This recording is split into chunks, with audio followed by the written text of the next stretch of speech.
दोस्तों नमस्कार। Welcome back to my channel बात मुद्दे की। दोस्तों अगर आप मेरे चैनल पे नए हैं तो हमारे चैनल को सब्सक्राइब कर लीजिए और वीडियो अच्छा लगे तो लाइक शेयर कमेंट करके जरूर बताइए। तो बिना देर करते हुए चलिए शुरू करते हैं। दोस्तों जैसा कि आपने थंबनेल में देखा होगा, हमने बताया है जॉब कंसल्टेंसी। जी हाँ दोस्तों, ये जॉब कंसल्टेंसी होती क्या है?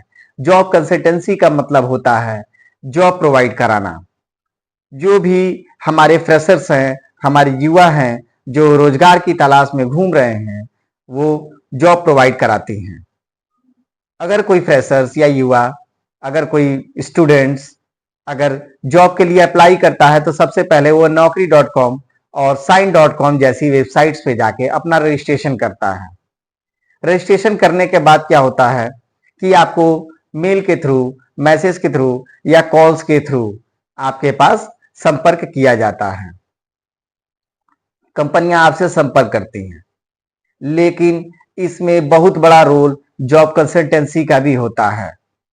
जॉब कंसल्टेंसी का काम ही होता है कि जहां भी वैकेंसीज खाली हैं उनका डेटा लेके और हम तक पहुंचाना।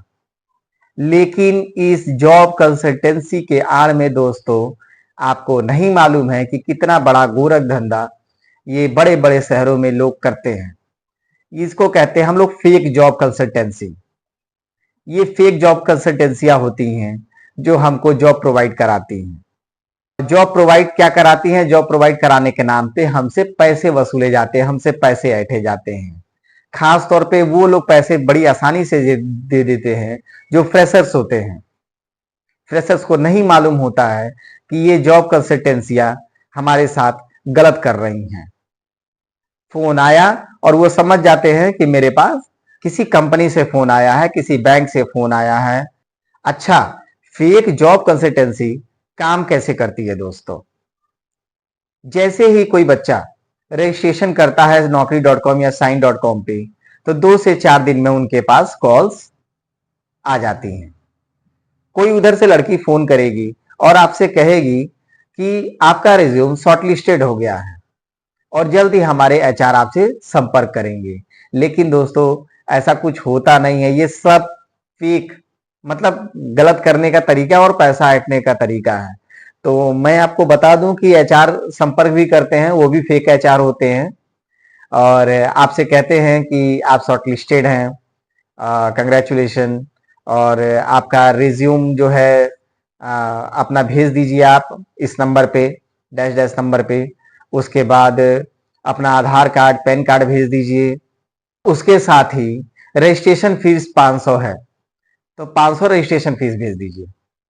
अब 500 रजिस्ट्रेशन फीस, किसी भी स्टूडेंट या फ्रेशर को लगता है कि 500 ही तो है, जॉब लगने वाला है दोस्तों, तो 500 कोई बहुत बड़ी चीज नहीं है, 500 दे देता है वो। 500 देने के बाद से फिर 4 दिन बाद, 5 दिन बाद आपके पास कॉल आएगा कि आपका जो है सेलेक्ट कर लिया गया है रिज्यूम और आधार पेन आपने जमा कर ही दिया है। हाँ, रजिस्ट्रेशन चार्ज भी हो गया है आपका। अब आपको ड्रेस के चार्जेस देने होंगे। तो दोस्तों ऐसे ही कुछ पॉइंट्स जो वो लोग मांगते हैं आपसे, हम कुछ नोट डाउन करके रखे हुए हैं जो आपको बताएंगे कि वो किस तरीके से वादा करती हैं और किस तरीके से पैसा आपसे मांगती हैं। तो ड्रेस चार्जेस के रूप में आपसे पैसा मांगा जाता है कि 500 रुपया, चाहे 1000 रुपया, चाहे 2000 ड्रेस चार्जेज आपके लगेंगे, जो बाद में रिफंडेबल है। उसके बाद से रिफंडेबल के साथ साथ दूसरा पॉइंट आपका आ जाता है सिक्योरिटी चार्जेस। सिक्योरिटी पर्पज से लिया जाता है। हम पूछे सिक्योरिटी कैसा चार्ज? जॉब तो हमको करना ही है, तो किस बात का सिक्योरिटी?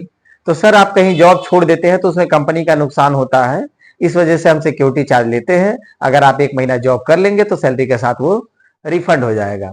ये हो गई दूसरी पॉइंट। तीसरे पॉइंट पे आते हैं दोस्तों, रजिस्ट्रेशन चार्ज के नाम पे भी आपसे पैसा लिया जाता है।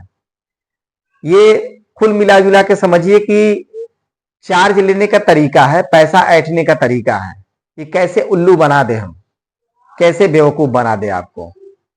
तो रजिस्ट्रेशन चार्ज हो गया। चौथा हो गया डॉक्यूमेंट वेरिफिकेशन चार्ज।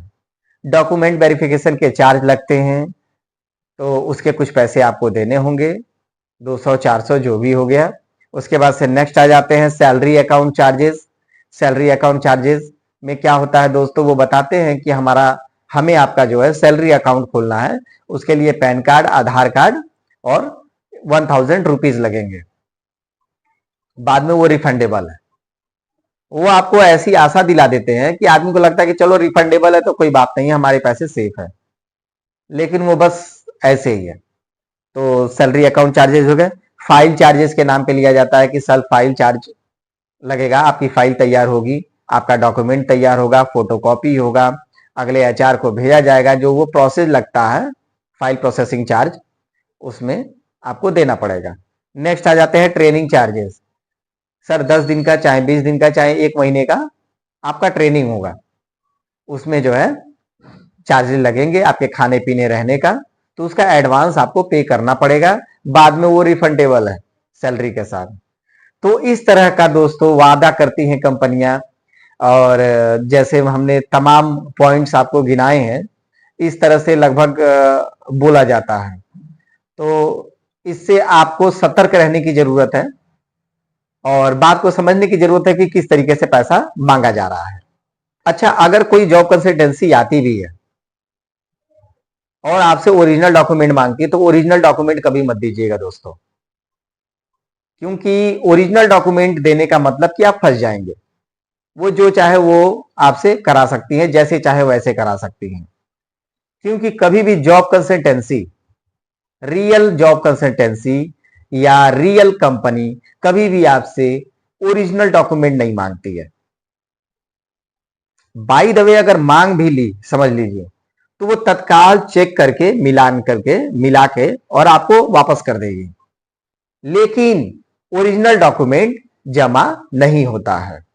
तो इससे भी बचने की जरूरत है। जब भी दीजिएगा फोटोकॉपी दीजिएगा, ओरिजिनल कभी मत दीजिएगा। बताइएगा कि जॉब क्या नाम है कि मैम हम इससे पहले भी कहीं जॉब किए हैं, चाहे ओरिजिनल डॉक्यूमेंट नहीं मांगा जाता है, मेरे भैया ने बताया, चाहे ऐसे चाहे जो भी हो, लेकिन ओरिजिनल डॉक्यूमेंट मत दीजिएगा। कुछ कंपनियां आपसे एग्रीमेंट भी कराती हैं, आपको जॉब भी दिला देती हैं, हो सकता है जैसे जैसे पैसा ऐठेंगी तो लास्ट में कहीं हो सकता है जॉब भी दिला देंगी, आपको ऐसी जगह जॉब दिलाएंगी कि आपको स्वयं वहां से भागना पड़ जाएगा। तो वहां एग्रीमेंट जो करवाती है ना, उससे बच के रहिएगा। एग्रीमेंट कहीं नहीं होता है, एग्रीमेंट कभी मत करिएगा आप लोग कि साल 2 साल, क्योंकि एग्रीमेंट के नाम पे आपको डराया जाता है, आपको धमकाया जाता है कि तुमने 2 साल का एग्रीमेंट किया है और अगर आप नहीं करते हो तो आपके ऊपर कार्रवाई हो सकती है। वकील का नाम लेके, पुलिस का नाम लेके, प्रशासन का नाम लेके आपको कहीं ना कहीं आपको डराया धमकाया जाएगा। तो एग्रीमेंट से बचिएगा, एग्रीमेंट कभी मत करिएगा। तो दोस्तों को हम बता दें आपको कि कुछ कंपनियां ऐसी भी हैं जो 500, 1000, 2000, 4000 तो मांगती भी हैं, लेकिन 200 रुपए भी मांगते हैं। कुछ चिरकुट टाइप की कंपनियां होती हैं। 200 रुपए उनके लिए बहुत बड़ी रकम है, आपके लिए बड़ी रकम नहीं है, क्योंकि आप सिंगल उनको 200 रुपया दे रहे हो, लेकिन आपके जैसे तमाम लोग वहां पड़े हुए हैं, 50 लोग, 100 लोग, जो वहां 200 रुपया दे के चले जाते हैं।